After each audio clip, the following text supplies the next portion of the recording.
croyez pas que ce sont les étoiles que vous voyez au-dessus de votre tête. Hein.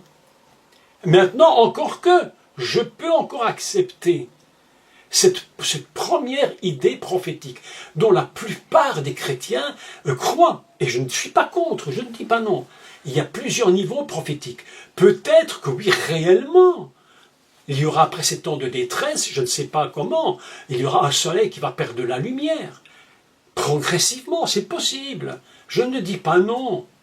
Peut-être, évidemment, que si le soleil perd sa lumière réellement et physiquement, la lune va perdre sa lumière. Mais là où ça devient plus compliqué, c'est les étoiles qui tombent. Alors je dis, on ne sait pas ce qui peut se produire. Je ne sais pas, vous avez vu hier une histoire qui s'est produite en Belgique. Je ne sais pas si je sais pas si vous avez vu ça à la télévision. Probablement Alain a dû voir ça. Hein. Il y a eu un énorme météorite qui est passé dans le ciel, qui est passé au-dessus de la Belgique, mais immense, immense. Et tout le monde, évidemment, a dit, qu'est-ce qui se passe? Je croyais que c'était un missile qui venait d'Iran, qui allait nous tomber dessus. Mais en réalité, c'était seulement un immense météorite qui était passé au-dessus de notre pays et qui s'est écrasé d'ailleurs en Allemagne sur une maison. Et imaginez maintenant que les étoiles tombent du ciel. Vous comprenez que derrière cela, il y a un autre niveau prophétique. Et je crois que le premier niveau prophétique du soleil, de la lune et des étoiles qui tombent, c'est une dimension Abraham, Sarah et les enfants d'Israël. Après ces jours de détresse, aussitôt que ça va se produire, ça sera tellement terrible que même la notion fondamentale va être remise en question. Mais qu'est-ce qui se passe? Mais est-ce que Dieu est encore avec nous? Est-ce que la foi ne sera pas ébranlée? Est-ce que ça ne nous rappelle pas le texte de Yeshua? Lorsque je reviendrai, trouverai-je encore de la foi? Mais il n'a pas dit ça aux chrétiens. Quand il l'a dit à qui? Aux juifs. Vous êtes d'accord avec moi? Si vous êtes d'accord, faites-moi oui. Hein? C'est aux juifs qu'il l'a dit. D'abord. C'est pourquoi le soleil, la lune et les étoiles, la lecture au deuxième niveau, c'est Abraham, Sarah, et les enfants d'Israël. Ça, c'est une lecture très intéressante. La première lecture, c'est physiquement, réellement, le soleil perdra sa lumière. Pourquoi pas? La lune, évidemment, on n'aura plus de lumière, c'est évident, évidemment. Si le soleil n'en a pas, la lune n'en a pas. Et puis les étoiles du ciel tomberont, pourquoi pas? Et se produira-t-il quelque chose? Peut-être une explosion atomique, ou je ne sais pas tout ce qu'on peut nous raconter. Enfin, moi, je ne suis pas du tout expert dans ces systèmes, donc je ne peux pas répondre à ça. Mais encore, cette idée, on peut l'accepter. On ne peut pas dire tout ça c'est des bêtises, non, il peut se produire quelque chose. Donc je suis très prudent quand je parle de ça. Mais je dirais que c'est le premier niveau. Mais au-dessus de ce niveau-là, je vous parle du soleil qui en fait est Abraham. Et d'ailleurs, lorsque nous lisons la Torah, chapitre 2, verset 4, voici les engendrements des ciels et de la terre, Bei Baram, traduit lorsqu'ils furent créés, mais on devrait lire en réalité en Abraham. Et nous voyons que dans ce texte-là, très surprenant au texte hébreu, que dans le ciel, il y a une dimension abrahamique. Incroyable. Et lorsque Yeshua nous parle, et qu'il nous dit, le soleil s'obscurcira, je crois qu'il va y avoir, et qu'il y a déjà eu, et qu'il y en aura de plus en plus, dans les temps qui viennent, qui seront extrêmement dramatiques pour Israël, mais je pense qu'on est au début d'une catastrophe absolument considérable sur Israël. Aujourd'hui, vous remarquez que la guerre en Iran, Israël, les États-Unis, on a l'impression que c'est Gog et Magog qui arrive demain. Alors peut-être, je ne sais pas, je ne suis pas au courant de ça. Mais tout d'un coup, on voit que c'est en train de se calmer un petit peu. Et puis ça repart, ça se calme. Mais les temps de détresse qui viennent sur Israël seront tellement terribles, mais terribles, que le soleil, la dimension soleil, c'est-à-dire fondement de l'Israël en Abraham, sera tellement touché que même l'engendrement de produire encore de la vie par Sarah, qui représente la lune, l'engendrement, c'est une femme, Sarah, eh bien, elle aussi aura de la peine à pouvoir produire de la vie. Et les étoiles du ciel vont tomber, les enfants vont se dire, mais qu'est-ce qui se passe? Où sommes-nous?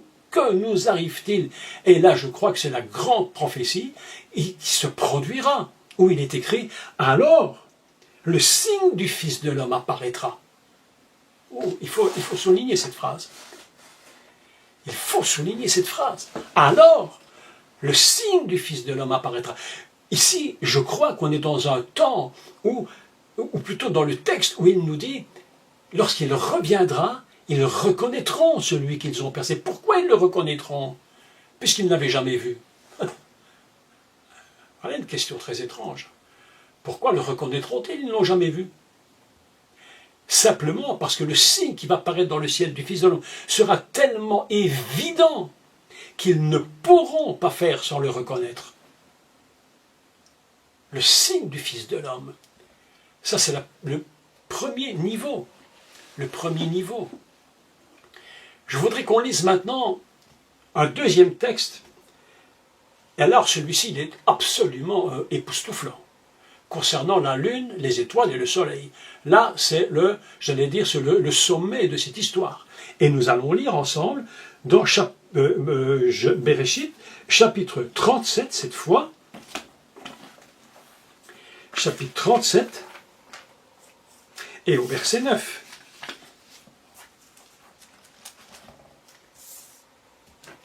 Et là, vous allez comprendre tout de suite la prophétie du Messie. Elle est absolument géniale. Ça, c'est vraiment, c'est le génie parfait. Hein. Écoutez la suite. Nous rappelons que Yosef, je vous rappelle que Yosef, c'est un mot qui signifie l'ajouter. Celui qu'on a ajouté. Il ne devait pas être là, mais il est là. Vous avez remarqué que parfois, quand vous êtes ajouté quelque part, vous n'êtes pas toujours les bienvenus. Hein, ça arrive. Mais c'est parfois l'ajouté dont on a besoin alors qu'on n'en veut pas. Bref, je passe au-dessus.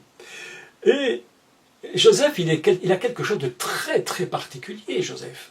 C'est un faiseur de rêves. C'est un jeune homme qui a des songes. Et lorsque il va voir ses frères qui le détestent, que vont-ils dire de lui? Ils vont dire, voici le faiseur de songes. Mais en se moquant de lui. Ah, celui qui a toujours des songes. Ah, il est étrange, Joseph. Et Joseph a deux songes qu'il va expliquer à ses frères d'abord. Je lis rapidement. Joseph, au verset 5, 37-5, Joseph eut un songe et le raconta à ses frères, qui le haïrent encore davantage. Oui, mes amis, je vous dis, c'est des parenthèses que je fais, mais parfois quand tu as un rêve ou un songe que Dieu te donne, ne le raconte pas à tout le monde, ça ne sert à rien. Ça ne sert à rien de raconter tous tes rêves et tes visions, tous tes buts et tes désirs, même si c'est pour Dieu et surtout si c'est pour lui, parce que même dans l'Église, tu peux avoir des ennemis terribles qui se lèvent contre toi par jalousie. Combien j'ai connu ça? J'étais trop bavard. J'étais trop bavard. Parce que je croyais que tout le monde m'aimait, et je me suis rendu compte que pas tout le monde m'aimait.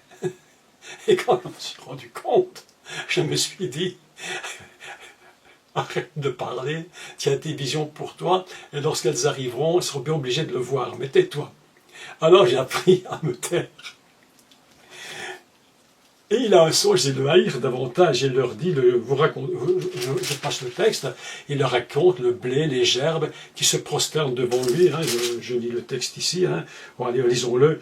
Nous étions alliés des gerbes au milieu des champs, et voici ma gerbe se leva et se tint debout, et vos gerbes l'entourèrent et se prosternèrent devant elle. Ses frères lui dirent, est-ce que tu régneras sur nous? Ils ont tout de suite compris qu'ils étaient des gerbes. Ils n'étaient pas stupides, ils comprenaient vite, hein, ils comprenaient vite. Et on est dans une première niveau de prophétie qui va parler au niveau des frères uniquement. Mais écoutez le deuxième songe. Le deuxième songe, il est vraiment particulier. Et il y a là un secret caché. Écoutez le dit. Il lit au verset 9, et lisons le 9, d'accord? Il eut encore un autre songe, et il le raconta à ses frères. Il dit, j'ai encore eu un songe. Écoutez maintenant le texte. Le soleil La lune et les étoiles, ça c'est le 4e jour. Le soleil, la lune et les étoiles se prosternaient devant moi. Il raconta à son père, écoutez bien la suite du texte, incroyable, et à ses frères. Son père le réprimanda et lui dit, que signifie ce songe que tu as eu? Comme si c'était sa faute. Hein? Le pauvre, il n'était pas responsable du songe. Hein? Que signifie ce songe que tu as eu? Faut-il que nous venions, écoutez bien, moi, ta mère et tes frères, nous prosterner en terre devant toi? Pauvre. Alors là, avouez quand même que cette vision, c'est quand même extrait directement de la Torah et de Bereshit, 4e jour. Vous êtes d'accord? C'est impressionnant. Et voilà que le père, tout de suite, il comprend. Il n'a pas besoin de 1000 explications. Il comprend immédiatement que le soleil, c'est lui, la lune, c'est sa femme, et les étoiles, c'est ses frères. Et que ses frères, c'est les tribus. Donc on est là dans une situation tout à fait particulière. Et ça va nous donner une pensée au niveau de la prophétie concernant le Messie. Et ça nous rappelle tout de suite que lorsque l'on parle du soleil, il y a dans le texte du 4e jour une dimension cachée concernant la fin des temps. La première vision de Joseph, c'est pour la terre, la deuxième, c'est pour le ciel. Il va se produire quelque chose au niveau du ciel. Est-ce que nous devrons nous prosterner devant toi? Mais où c'est intéressant, c'est que Joseph, il n'a plus sa mère. Ah bon? Elle est morte. Alors comment se peut-il qu'elle se prosterne devant lui, puisqu'elle est morte? Là, les rabbins nous font des commentaires. Ils nous disent, oui, mais c'était sa mère adoptive qui l'avait pris en charge. Et je crois qu'il y a une autre explication derrière. Nous nous trouvons maintenant dans une dimension spirituelle très élevée. Pourquoi il y a une différence entre les gerbes de blé, c'est carrément la terre, mais le ciel, c'est carrément une dimension spirituelle extrêmement élevée. Et là, ce n'est plus une question de mère ou de père physique, on rentre dans le spirituel. Il y a une dimension incroyable là-haut, au niveau de la formation, au niveau de je vais dire, de ce que représente Israël. Puisque, qui c'est qui dit cette phrase? Qui dit cette phrase à Joseph? Mais c'est Israël.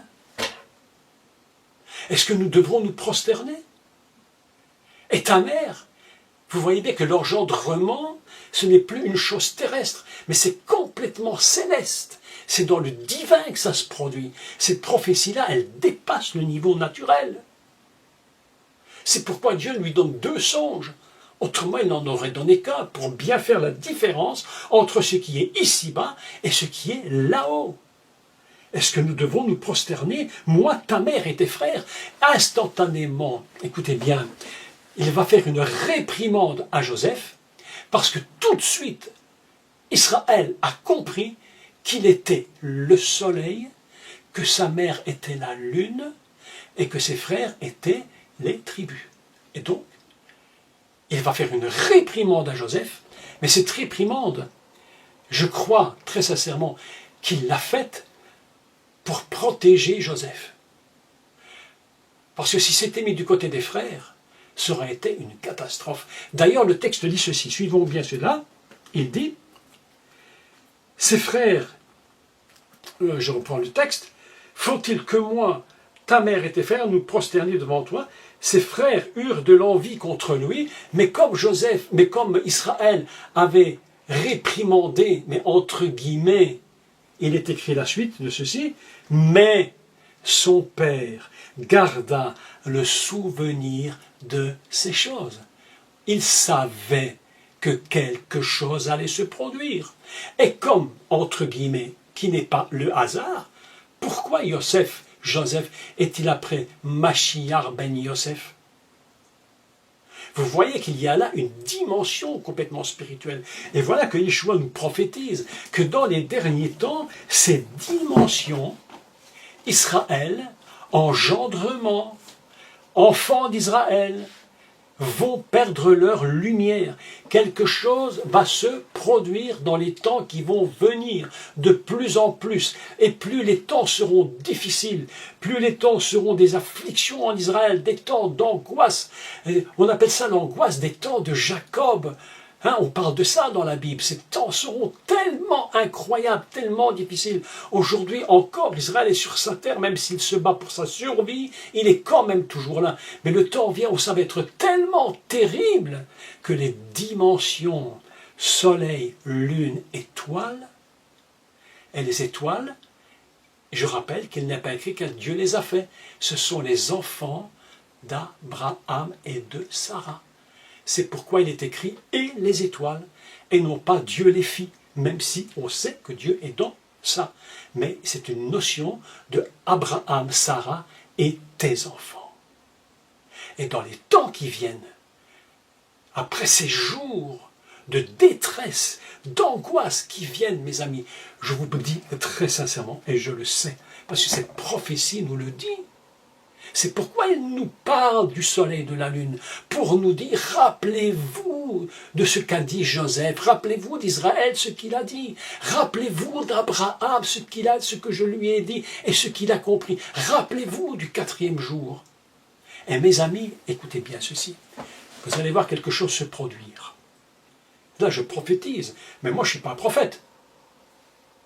Non, moi je prophétise la prophétie. Je lis et je décode. C'est tout. Moi, je n'invente pas de prophétie, je dis ce qui est écrit. Écoutez la suite du texte. Le soleil va donc, il dit donc, je relis encore, le soleil va s'obscurcir, c'est-à-dire que ce sera progressif. Progressivement, les questions vont se poser. Est-ce que nous avons encore le droit, d'ailleurs, écoutez, c'est incroyable parce que ça me vient à l'esprit, là je fais la parenthèse tout de suite. Est-ce que vous avez remarqué ce qui se dit dans notre monde à nous, ici? Et je vais vous le dire, vous allez reconnaître ce que je dis. Les jeunes parents nous disent souvent, est-ce que dans des temps comme on est comme ça, est-ce qu'on a encore envie de faire des enfants? Avez-vous déjà entendu ça? Oui. Avant, les familles avaient des enfants. Aujourd'hui, dans les temps qui viennent, est-ce qu'on a encore envie d'avoir des enfants?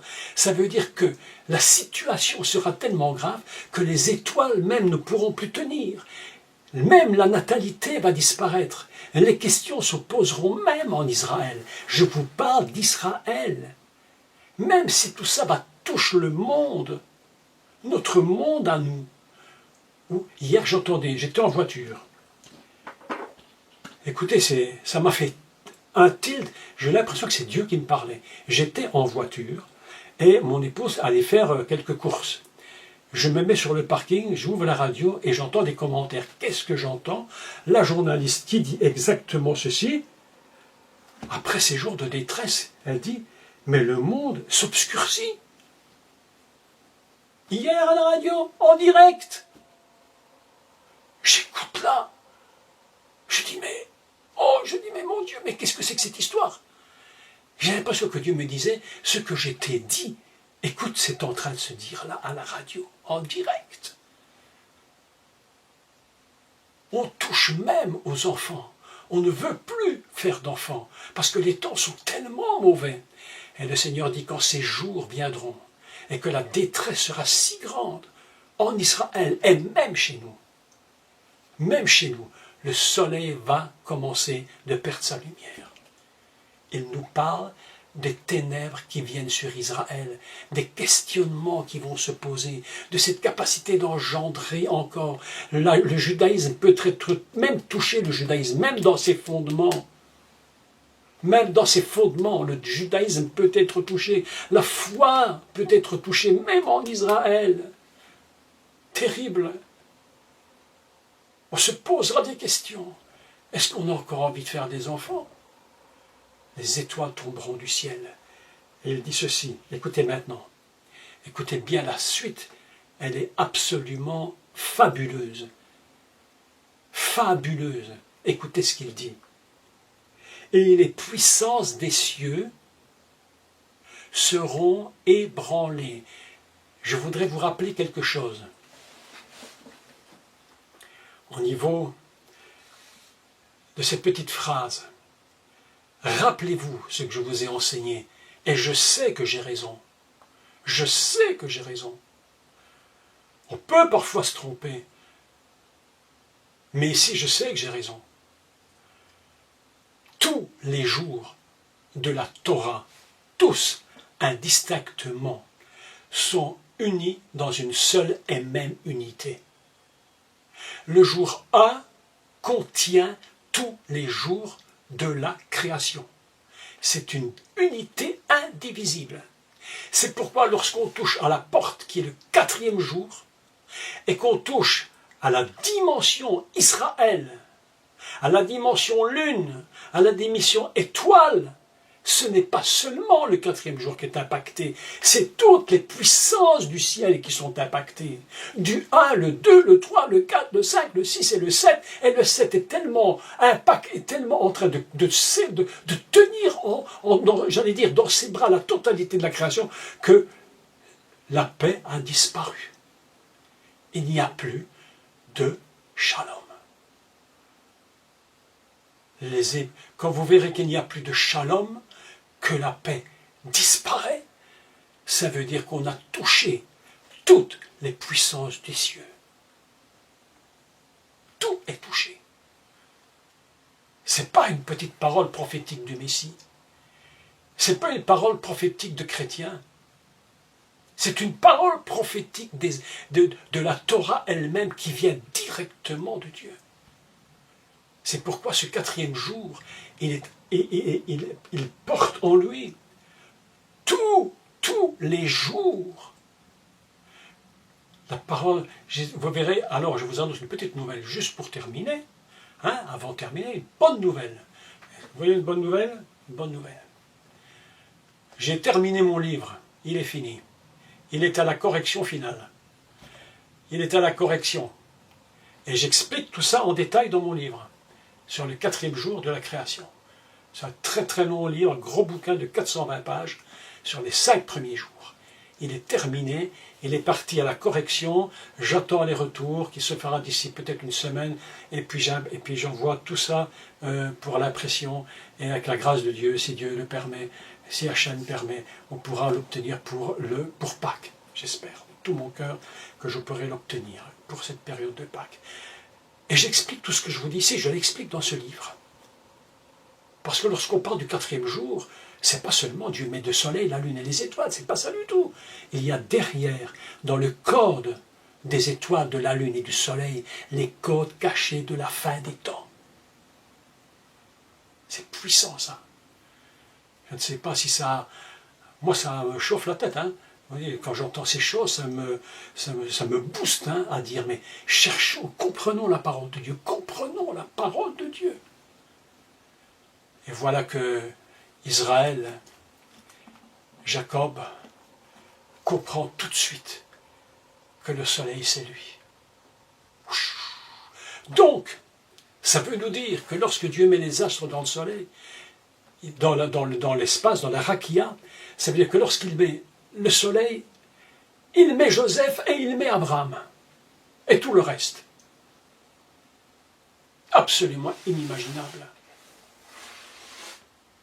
Et voilà que nous sommes là dans une lecture de la création du monde qu'on lit tellement basiquement, mais qui en fait renferme en elle tout le système prophétique de la fin des temps. Est-ce que c'est pas fantastique? Moi, quand j'ai pensé à ce cours que j'allais vous donner, je me suis dit, mais c'est magistral. Il y a quelque chose dedans qui est d'une puissance, mais absolument inconcevable. C'est puissant à l'extrême. Et il est dit qu'Israël, écoutez bien, Israël, gardait tout cela dans son cœur. Dans la fin des temps dans lesquels nous sommes, dans les temps difficiles, le plus difficile va s'abattre sur Israël et sur le monde. Mais Israël va connaître des temps extrêmement difficiles. Mais il y aura malgré que le soleil va décliner en intensité, que la lune ne donnera plus de lumière, les ténèbres seront terribles partout sur la terre. Les ténèbres seront terribles. Mais, même si les étoiles tombent, que les enfants d'Israël sont en train de perdre, j'allais dire, de la foi, mais la Torah nous dit ceci: Israël gardait ces choses dans son cœur. Il y a un noyau qui demeure. Le noyau qui demeure, qui ne peut pas mourir. C'est impossible. Il ne peut pas mourir. Ainsi, nous lisons la prophétie du Messie, qui est un petit verset qu'on peut lire rapidement, mais qui contient en lui tout le secret qui est caché dans le 4e jour concernant les temps de la fin. Est-ce que c'est pas magnifique ça? Quand j'ai préparé ça l'autre nuit, je me suis dit, je vais leur parler de ça. J'étais moi-même tellement en ébullition dans ma tête que ça me travaillait du matin au soir. J'ai dit, mais Seigneur, c'est vrai que nous ne pouvons pas décoder une prophétie si nous ne décodons pas la Torah. Et si nous pouvions prendre du temps, et si nous pouvions décortiquer tous les secrets du jour 2e, du jour 1, du jour 3e, 4e, 5e, 6e, mais on serait stupéfait. On serait stupéfait de voir la prophétie qui est à l'intérieur de ce texte. Quand vous allez lire le livre sur le 4e jour, vous allez être surpris de ce qui est écrit. Très surpris. Parce que j'ai découvert des choses que je n'ai jamais dites encore, et que j'ai écrites parce qu'elles sont tellement incroyables, impressionnantes. Alors mes amis, ce soir, je voulais vous parler de ça pour vous dire qu'une prophétie, en fait, elle a un secret. Toute prophète, elle a un secret. Et dans les écoles bibliques, les bonnes écoles bibliques d'ailleurs, on dit une vérité imparable d'ailleurs, c'est que dans toute prophétie, lorsque Dieu réprimande, lorsque Dieu annonce des choses terribles, la prophétie se termine toujours par une consolation. Dieu dit, voilà ce qui va vous arriver, voilà, voilà. Mais en finalité, Dieu dit, mais je suis avec vous, et je vous sauverai, et je vous ramènerai dans votre pays. Ça, c'est quelque chose de très important. Et c'est pourquoi il est dit cette petite phrase si basique, mais il est dit, mais Israël gardait ces choses dans son cœur. Est-ce que ce n'est pas beau ça?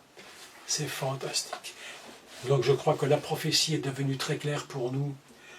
Alors, le signe du Fils de l'homme paraîtra dans le ciel,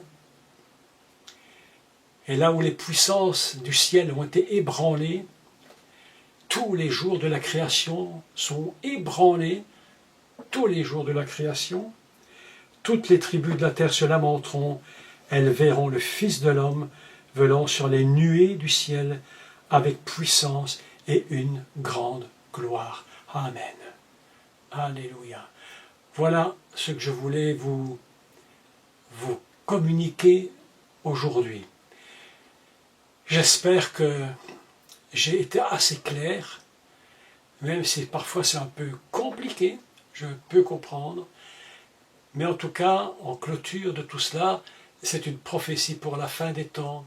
Et je voudrais vous encourager, mais vraiment vous encourager. Apprenez à décoder les paroles de la Torah. À chercher, quand vous avez une prophétie, cherchez où elle se trouve dans la Torah. Parfois, elle est cachée dans le texte. Elle est comme sous des voiles. Et c'est les voiles progressivement qu'il faut ôter. Mais apprenez à chercher vous-même où se trouve la source de la prophétie que vous avez lue. Et ce que vous entendez dans des réunions, dans des conférences ou ailleurs, évaluez toujours et calculez toujours. Est-ce que cette prophétie est vraiment fiable?